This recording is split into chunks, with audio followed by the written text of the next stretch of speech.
भाषा, लिपि और व्याकरण। बिल्ली की भाषा हम नहीं समझ सकते, इसलिए इसे बोली कहते हैं। बालिका अपने विचार बोलकर व्यक्त कर रही है, इसे हम समझ रहे हैं, अतः यह भाषा है। सिपाही संकेतों द्वारा चौराहे पर यातायात का संचालन कर रहा है, इसे हम समझ सकते हैं, अतः यह भी भाषा है। परिभाषा।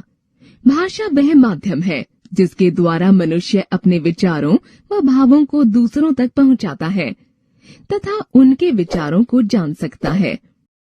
भाषा के रूप। मुख्यतः भाषा के दो रूप होते हैं, एक लिखित भाषा, दो मौखिक भाषा। जब हम निकट बैठे व्यक्ति से वार्तालाप करते हुए विचारों का आदान प्रदान करते हैं तो यह भाषा का मौखिक रूप है। इसी प्रकार रेडियो या टेलीविजन पर समाचार सुनना तथा टेलीफोन पर की जाने वाली बातचीत भी भाषा का मौखिक रूप है। समाचार पत्र, पत्रिकाएं, पाठ्य पुस्तकें, पत्र लेखन, फैक्स, ईमेल आदि भाषा का लिखित रूप है। हमारी परीक्षा लिखित भाषा का उदाहरण है तो साक्षात्कार मौखिक भाषा का। परीक्षा लिखित भाषा का रूप है, साक्षात्कार मौखिक भाषा का रूप है। भाषा का विकास।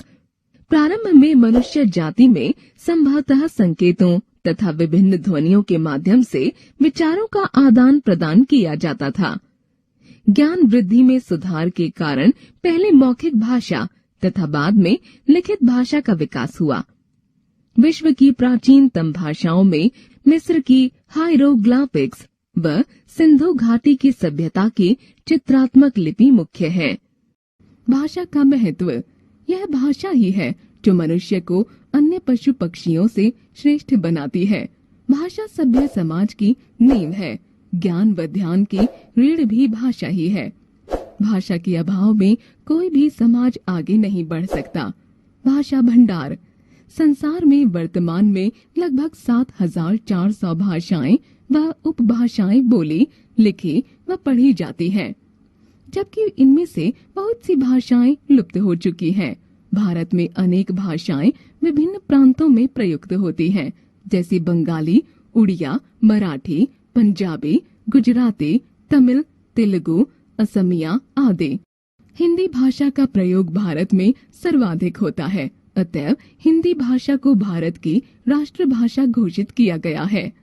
विश्व में यूं तो प्रत्येक देश की अपनी भिन्न भाषा है, किंतु अंग्रेजी भाषा दुनिया के कोने कोने में बोली जाती है, इसलिए इसे अंतर्राष्ट्रीय भाषा कहा जाता है। लिपि। किसी भी भाषा को लिखने एवं पढ़ने के लिए निर्धारित चिन्हों का प्रयोग किया जाता है, जिससे उस भाषा को बोला तथा पढ़ा जा सके। किसी भाषा के लेखन में प्रयोग किए जाने वाले चिन्हों को उस भाषा की लिपि कहा जाता है। हिंदी भाषा की लिपि देवनागरी है। इसी प्रकार अंग्रेजी भाषा की लिपि रोमन, संस्कृत भाषा की देवनागरी, पंजाबी की गुरमुखी तथा उर्दू की फारसी है। रोमन लिपि।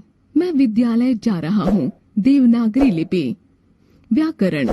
प्रत्येक भाषा को लिखने, बोलने व पढ़ने के कुछ नियम होते हैं। व्याकरण भाषा के इन्हीं नियमों का व्यवस्थित व क्रमबद्ध अध्ययन है। व्याकरण वह विधा है जो भाषा को शुद्ध रूप से बोलना, लिखना और पढ़ना सिखाती है। माँ, मुझे आइसक्रीम खाना चाहिए। देखो तारा कितना सुंदर लग रहा है। बच्चों, आपने ऊपर लिखे दोनों वाक्य पढ़े, क्या ये वाक्य सही है?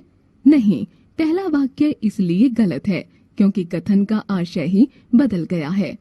बच्चा माँ से आइसक्रीम मांग रहा है, न कि बता रहा है कि आइसक्रीम खाना अनिवार्य है। शुद्ध वाक्य यह होगा, माँ मुझे आइसक्रीम चाहिए या माँ मुझे आइसक्रीम खानी है। दूसरा वाक्य भी अशुद्ध है क्योंकि आकाश में अनेक तारे हैं, परंतु वाक्य का वचन एक वचन है। शुद्ध वाक्य है, देखो तारे कितने सुंदर लग रहे हैं। व्याकरण भाषा को शुद्ध, सरल, सार्थक, सहज तथा आकर्षक रूप देने का कार्य करती है।